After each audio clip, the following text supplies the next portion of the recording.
ನಿರೀಕ್ಷೆಯಂತೆಯೇ ಅಂದುಕೊಂಡಂತೆಯೇ Bharat women's team Pakistan women's ಟೀಮನ್ನು T20 world cup 2026 ನಮ್ಮ ಪ್ರಥಮ ಮ್ಯಾಚಲ್ಲಿ ಹೊಡೆದು ಹಣಗಾಯಿ ನೀರ್ಗಾಯಿ ಮಾಡಿ ಹಾಕಿದೆ. ನಮಸ್ಕಾರ, ಜನಾರ್ದನ್ ಸರ್ ಮಾತಾಡ್ತಾ ಇರೋದು. ಕುಶಲ ವೀಕ್ಷೆ ಸೌಖ್ಯ. Welcome back to Ganesh Karanth cricket talks YouTube channel. ಈ ಒಂದು ಭಾನುವಾರ ಮೈಸೂರು ರೋಡ್ ಕಡೆಗೆ ನಾವು ಹೋಗಬಾರ್ದು. ನಾವೇನೋ ಹೊರಗಡೆ ಹೋಗಿ ಟಕ್ ಅಂತ ಮನೆಗೆ ಒಂದು ವೀಡಿಯೋ ಮಾಡುವಂತ ಅಂದ್ಕೊಂಡ್ರೆ ಏನು ಟ್ರಾಫಿಕ್ ಮಾರ. But oh my god, match ಯಾವ ಥರ ಇತ್ತು ಅಂತಂದರೆ, ಈ ನಮ್ಮ ಬೆಂಗಳೂರು ಮೈಸೂರು ಎಕ್ಸ್ಪ್ರೆಸ್ ಹೈವೇಲಿ ಗಾಡಿ ಹೇಗೆ ಓಡಿಸ್ಬೋದಲ್ಲ ಆ ಥರ ಝುಯ್ ಅಂತ ನಮ್ಮ ನಾಗಾಲೋಟ. ಬ್ಯಾಟಿಂಗ್ ಆಗಿರ್ಬೋದು, ಬೌಲಿಂಗ್ ಅಂತ ಬಂದರೆ it is one women show. ಇವತ್ತು ದೀಪ್ತಿ ಶರ್ಮಾ ಅವರು 5 ವಿಕೆಟ್ 4 ಓವರಿಗೆ 10 ರನ್ ಕೊಟ್ಟು 5 ವಿಕೆಟ್ ತೆಗೆದ್ರು. ಆ್ಯಂಡ್ ಈ 5 ವಿಕೆಟ್ ತೆಗೆದ ಮೇಲೆ T20 ಇತಿಹಾಸದಲ್ಲಿ ವುಮೆನ್ಸ್ T20ಯಲ್ಲಿ ಹೈಯೆಸ್ಟ್ ವಿಕೆಟ್ ಟೇಕರಿಗೆ ದೀಪ್ತಿ ಶರ್ಮಾ ಅವರಾಗಿದ್ದಾರೆ. ಫಸ್ಟ್ ಬ್ಯಾಟಿಂಗ್ ಮಾಡಿದಂತಹ ಭಾರತ ಲಾಸ್ಟ್ 2 ಓವರಲ್ಲಿ ಏನೊಂದು 38 ರನ್ ಚಚ್ಚಿದ್ರು. So 170 run above par score ಆ ಪಿಚ್ಚಲ್ಲಿ. ಫಸ್ಟ್ 10 ಓವರ್ ನಮ್ಮ ಆಟ ನೋಡಿದಾಗ ಎಲ್ಲೇ ಒಂಚೂರು ಮಿಸ್ ಹೊಡಿತುಂಟಲ್ಲ, ಇಷ್ಟು ಸ್ಲೋ ಪಿಚ್ಚ ಇದು. ಯಾಕಂದರೆ ಫಸ್ಟ್ 10 ಓವರಿಗೆ 65 ರನ್ ಹೊಡೆದದ್ದು, 2 ವಿಕೆಟ್ ಹೋಗಿತ್ತು. 18 ರನ್ ಆಗುವಷ್ಟರಲ್ಲಿ 2 ವಿಕೆಟ್ ಹೋಗಿ ಆಗಿದೆ. ಫಸ್ಟ್ ಬಾಲ್ 6, ಶಫಾಲಿ ವರ್ಮಾ ಅವರು ಫಸ್ಟ್ ಬಾಲ್ 6 ಹೊಡೆದಾಗ ವಾಟ್ ಅ ಸ್ಟಾರ್ಟ್ ಅಂತ. ನೆಕ್ಸ್ಟ್ ನೋಡಿದರೆ ಅದೇ ಓವರಲ್ಲಿ 6 ರನ್ನಿಗೆ ಶಫಾಲಿ ವರ್ಮಾ ಅವರು ಔಟ್ ಆದರು. ಅದಾದಮೇಲೆ ಜೆಮಿಮಾ ರೋಡ್ರಿಗ್ಸ್ ಅವರು ಕೂಡ 1 ರನ್ನಿಗೆ ಔಟ್ ಆದರು. ಅವರ ಕ್ಯಾಚ್ ಹಿಡಿದಾಗ ಪಾಕಿಸ್ತಾನದ ಸೆಲೆಬ್ರೇಷನ್ ನೋಡಬೇಕಿತ್ತು. ಮ್ಯಾಚೇ ವಿನ್ ಆದ್ರಂತ, ಮ್ಯಾಚ್ ಅಲ್ಲ ವರ್ಲ್ಡ್ ಕಪ್ಪೇ ವಿನ್ ಆದ್ರಂತ ಅಂದ್ಕೊಳ್ಬೇಕು. ಅಂದರೆ 1 ಬಾಲಿಗೆ 1 ರನ್ ಬೇಕು, 1 ಬಾಲಿಗೆ 2 ರನ್ ಬೇಕು ಒಪೊನೆಂಟಿಗೆ, ಭಾರತದ ಏನೋ ಈಗ 6 ಹೊಡಲಿಕ್ಕೆ ಹೋಗಿ ಇನ್ನು 1 ರನ್ನಿಂದ ಪಾಕಿಸ್ತಾನ ವಿನ್ ಆಯಿತು ಅಂತ ಏನು ಕ್ಯಾಚ್ ಹಿಡಿದು ದಡ ಅಂತೆಲ್ಲ ಬಾಲನ್ನು ಬಡ್ದು ಸೆಲೆಬ್ರೇಷನ್ ನೋಡಬೇಕಿತ್ತು ಬೌಲರ್ದು. ನಾನು ಎಂತ ಆಗೋಯ್ತು, ವರ್ಲ್ಡ್ ಕಪ್ಪೇ ವಿನ್ ಆದ್ರು ಅಂತ ಅಂದ್ಕೊಂಡೆ.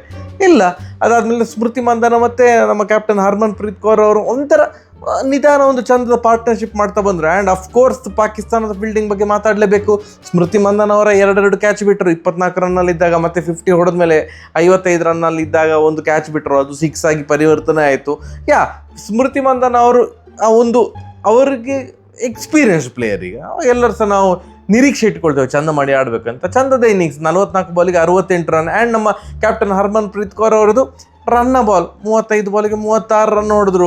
ಮತ್ತು ಭಾರತಿ ಫುಲ್ಮಿ ಅವರು ಕೂಡ 1 ರನ್ನಿಗೆ ಔಟ್ ಆದರು. ಸೊ ಅಂಥ ಒಂದು ದೊಡ್ಡ ಮಟ್ಟದ ಸ್ಕೋರ್ ಬರ್ತಂತೆ ಯಾರು ಕೂಡ ಅಂದ್ಕೊಂಡಿರಲಿಲ್ಲ. ರಿಚಾ ಘೋಷ್ ಅವರು ಬರುವ ತನಕ, ಅವರು ಆಡುವ ತನಕ 18 ಓವರ್ ಆಗಿದೆ, ಏನು ಒಂದು 150 ರನ್ ಆದರೂ ಹೊಡಿತಾರ ಅಂತ ಅಂದ್ಕೊಂಡಿದ್ರು. ಓ my god, 17 ಬಾಲಿಗೆ 34 run Richa Ghosh.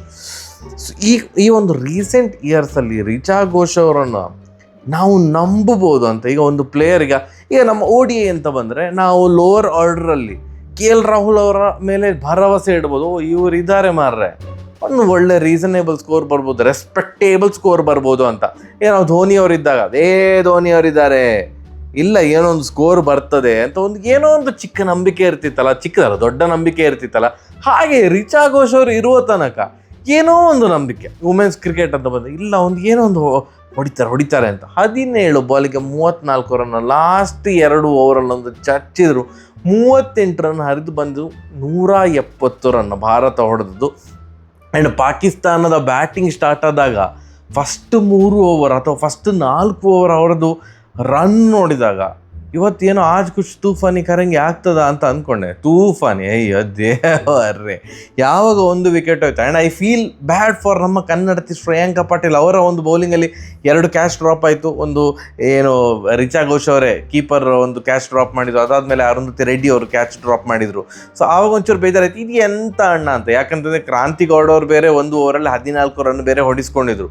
First 4 over run ನೋಡಿದಾಗ ಆಲ್ಮೋಸ್ಟ್ ಪರ್ ಓವರ್ 10 ರನ್ ಥರ ಬರ್ತಾ ಇದೆ. 4 ಓವರಿಗೆ 37 ಆಗಿದೆ. ಏನೋ ಇದು ಪಾಕಿಸ್ತಾನವ, ಎಲ್ಲಿ ಒಂಚೂರು ಡೌಟ್ ಆಗ್ತಾ ಉಂಟಲ್ಲ, ಬೇರೆಯವ್ರು ಆಡ್ತಿದ್ದಾರ ಅಂತ ಅನ್ನಿಸಿದಂತೂ ಹೌದು.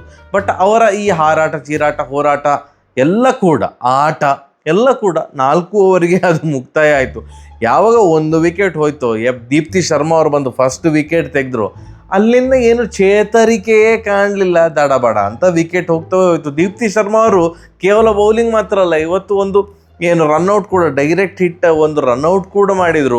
So 5 wicket 1 ರನ್ಔಟು. ಆ್ಯಂಡ್ ಒಟ್ಟು ಆ 1 ರನ್ಔಟ್ ಬಿಟ್ಟರೆ ಮಿಕ್ಕಿದಂಥ ಎಲ್ಲ 9 ವಿಕೆಟ್ಗಳನ್ನು ಇವತ್ತು ತೆಗೆದದ್ದು ಸ್ಪಿನ್ನರ್ಸೇ.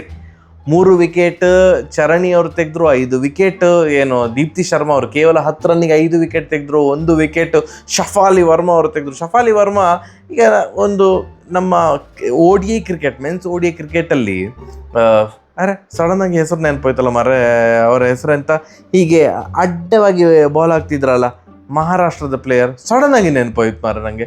ಯಾರ ಹೆಸರು ಅಂತ ನನ್ನ ದಯವಿಟ್ಟು ಕಮೆಂಟ್ ಸೆಕ್ಷನಲ್ಲಿ ತಿಳಿಸಿ. ಅವರಿಗೆ ಬೌಲಿಂಗ್ ಕೊಟ್ಟ ಕೂಡಲೇ ಏನೋ ಹೇಗೊಂದು ವಿಕೆಟ್ ಸಿಕ್ತಿತ್ತು. ಹಾಗೆ ಶಫಾಲಿ ವರ್ಮಾ ಅವರಿಗೆ ಒಂದು ಬೌಲಿಂಗ್ ಕೊಟ್ಟರೆ ಹೇಗಾರು ಮಾಡಿ ಒಂದು ವಿಕೆಟ್ ತೆಗಿತಾರೆ. ಆ ಥರದ ಒಂದು ಇವತ್ತು ವಿಕೆಟ್ ಶಫಾಲಿ ವರ್ಮಾ ಅವರಿಗೆ ಫಸ್ಟ್ ಓವರಲ್ಲಿ ಸಿಕ್ಕಿತ್ತು. ಸೊ ಪಾಕಿಸ್ತಾನದ ಏನು ಕೂಡ ಆಟ ಇರಲಿಲ್ಲ. 106 ರನ್ನಿಗೆ ಪಾಕಿಸ್ತಾನ ಆಲ್ ಔಟ್. ಶ್ರೇಯಾಂಕ ಪಾಟೀಲ್ ಒಂದು ಕ್ಯಾಚ್ ಹಿಡಿದ್ರು, ಫೆಂಟ್ಯಾಸ್ಟಿಕ್ ಕ್ಯಾಚ್. ಆ್ಯಂಡ್ ಈವನ್ ಸ್ಮೃತಿ ಮಾಂಧನ ಅವರು ಶಾರ್ಟ್ ಫೈನ್ ಲೆಗ್ಗಲ್ಲಿ ಒಂದು ಮುಂದೆ ಡೈವ್ ಮಾಡಿ ಕ್ಯಾಚ್ ಹಿಡಿದದ್ದು ಎಲ್ಲ ಕ್ಯಾಚಿಂಗ್ ಸೂಪರ್ ಆಗಿತ್ತು. ಫಸ್ಟ್ 2 ಆ ಒಂದು ಡ್ರಾಪ್ ಕ್ಯಾಚ್ ಬಿಟ್ಟರೆ, ಏನು ರಿಚಾ ಘೋಷ್ ಅವರಾಗಿರ್ಬೋದು, ಅರುಣ್ ರೆಡ್ಡಿ ಅವರು ಕ್ಯಾಚ್ ಬಿಟ್ಟದ್ದು ಬಿಟ್ಟರೆ, ಓವರ್ ಆಲ್ ಇಂಡಿಯಾದ ಫೀಲ್ಡಿಂಗು ಮಚ್ ಬೆಟರ್ ಇತ್ತು ಪಾಕಿಸ್ತಾನಕ್ಕಿಂತ. ಬ್ಯಾಟಿಂಗ್ ಸೂಪರ್ ಆಗಿತ್ತು, ಬೌಲಿಂಗ್ ಸೂಪರ್ ಆಗಿತ್ತು. ಸೊ ಬಡಪಾಯಿ ಪಾಕಿಸ್ತಾನ ವುಮೆನ್ಸ್ ಟೀಮು 64 ರನ್ಗಳಿಂದ ಹೀನಾಯವಾಗಿ ಸೋತಿದ್ದಾರೆ. ಆಲ್ರೆಡಿ ನಮ್ಮ ಗ್ರೂಪ್ ಆಫ್ ಡೆತ್ ಅಂತ ಹೇಳ್ತಾ ಇದ್ದಾರೆ. ಯಾಕಂತಂದರೆ ಆಸ್ಟ್ರೇಲಿಯಾ, ಇಂಡಿಯಾ ಮತ್ತು ಸೌತ್ ಆಫ್ರಿಕಾ ಈ ಥರ 3 ಸ್ಟ್ರಾಂಗ್ ಟೀಮ್ ಇರೋದು. ಒಂದು ಬೇಕಾಬಿಟ್ಟಿ ಟೀಮ್ ಉಂಟು ಬಿಡಿ ಪಾಕಿಸ್ತಾನ.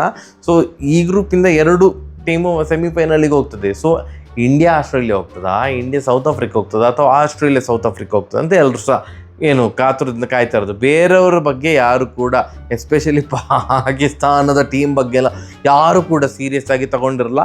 ಫಸ್ಟ್ 10 ಓವರ್ ಅವರ ಬೌಲಿಂಗಲ್ಲಿ ನಮ್ಮನ್ನು ಕಾಡಿಸಿದಂತೂ ಹೌದು, ಅಥವಾ ನಮ್ಮನ್ನು ಟೆಸ್ಟ್ ಮಾಡಿದಂತೂ ಹೌದು. ಮಿಕ್ಕಿದಂಥ ಲಾಸ್ಟ್ 10 ಓವರಲ್ಲಿ ನಾವು 105 ರನ್ ಚಚ್ಚಿದ್ದು. ಆ್ಯಂಡ್ ನಮ್ಮ bowling was fantastic. So Pakistan ಗೇಮಲ್ಲಿ 14 ಓವರ್ ಇತ್ತು. ಅವರ ಬೌಲಿಂಗಲ್ಲಿ ಫಸ್ಟ್ 10 ಓವರ್ ಮತ್ತು ಅವರ ಬ್ಯಾಟಿಂಗಲ್ಲಿ 4 ಓವರ್.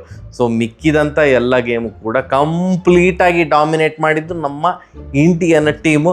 ಸೊ ಈ ಜಯದೊಂದಿಗೆ ಭಾರತ ಫಸ್ಟ್ ಪ್ಲೇಸಲ್ಲಿಲ್ಲ, ಜಸ್ಟ್ ಒಂಚೂರು ರನ್ ರೇಟ್ ಆಧಾರದಲ್ಲಿ ಸೆಕೆಂಡ್ ಪ್ಲೇಸಲ್ಲಿ ಉಂಟು. ಯಾಕಂತಂದರೆ Australia women's team South Africa women's team ವಿರುದ್ಧ 65 ರನ್ನಿಂದ ವಿನ್ ಆಗಿದ್ರು. ನಾವು 64 ರನ್ನಿಂದ ವಿನ್ ಆದರೆ ಅವ್ರು 65 ರನ್ನಿಂದ ವಿನ್ ಆಗಿದ್ರು. ನಾವು 170 ರನ್ ಹೊಡೆದ್ರೆ ಆಸ್ಟ್ರೇಲಿಯಾ ವುಮೆನ್ಸ್ ಟೀಮ್ 172 ರನ್ ಹೊಡೆದು ಸೌತ್ ಆಫ್ರಿಕಾವನ್ನು 107ಕ್ಕೆ ರಿಸ್ಟ್ರಿಕ್ಟ್ ಮಾಡಿದರು. ಸೊ ನೆಕ್ ಈಗ ಫೈಟ್ ಉಂಟು, ನೋಡುವ. ಬಟ್ ಒಳ್ಳೆ ಶುಭಾರಂಭ. ಭಾರತಕ್ಕೆ ಈ ಥರ ಒಂದು ಜಯ ಬೇಕಿತ್ತು. ಎಲ್ಲಿಯಾದರೂ ಅಪ್ಪಿ ಪಾಕಿಸ್ತಾನದ ಇದರಲ್ಲಿ ಸೋತಿದ್ರೆ ಅದು ಅನಗತ್ಯ ಪ್ರೆಷರ್. ಹಾಗೆ ಆಗಲಿಲ್ಲ.